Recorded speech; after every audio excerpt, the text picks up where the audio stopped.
கிருஷ்ணகிரி மாவட்டம் ஊத்தங்கரையில் ராஜீவ் ஜோதி யாத்திரைக்கு உற்சாக வரவேற்பு. மாவட்ட தலைவர் எஸ்.பி. ரகு தலைமையில் காங்கிரஸ் கட்சியினர் திரண்டனர்.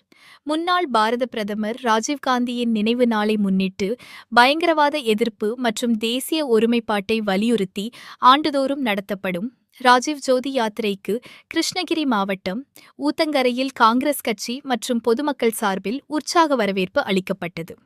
கடந்த 1991ஆம் ஆண்டு மே மாதம் 21ஆம் தேதி ஸ்ரீபெரும்புதூரில் தற்கொலைப்படை தாக்குதலில் முன்னாள் பிரதமர் ராஜீவ்காந்தி படுகொலை செய்யப்பட்டார்.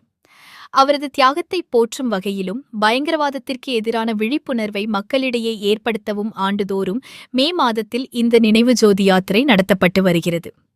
நாட்டின் ஒற்றுமை, அமைதி, சகிப்புத்தன்மை மற்றும் மத நல்லிணக்கத்தை இளைய தலைமுறையினரிடம் கொண்டு சேர்ப்பதே இந்த யாத்திரையின் முக்கிய நோக்கமாகும்.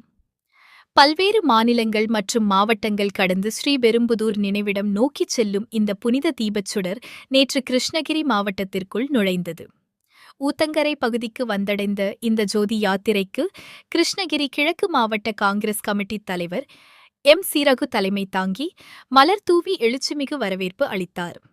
இந்த நிகழ்வில் காங்கிரஸ் கட்சியின் மாநில, மாவட்ட, வட்டார அளவிலான முக்கிய பிரமுகர்கள், உள்ளாட்சி பிரதிநிதிகள் மற்றும் இளைஞர் காங்கிரசார் உட்பட 100க்கும் மேற்பட்டோர் திரண்டு வந்து ராஜீவ்காந்தியின் அமைதிச் சுடருக்கு மரியாதை செலுத்தினர்.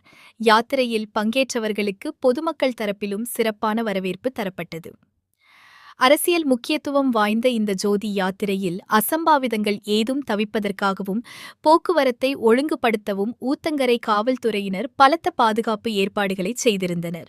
மாவட்ட எல்லையை கடந்த இந்த நினைவுச் சுடர் வரும் மே 21ஆம் தேதி ராஜீவ்காந்தியின் நினைவு நாளன்று ஸ்ரீபெரும்புதூரில் உள்ள நினைவிடத்தை வந்தடைந்து அங்குள்ள முதன்மைச் சுடருடன் இணைக்கப்பட உள்ளது குறிப்பிடத்தக்கது.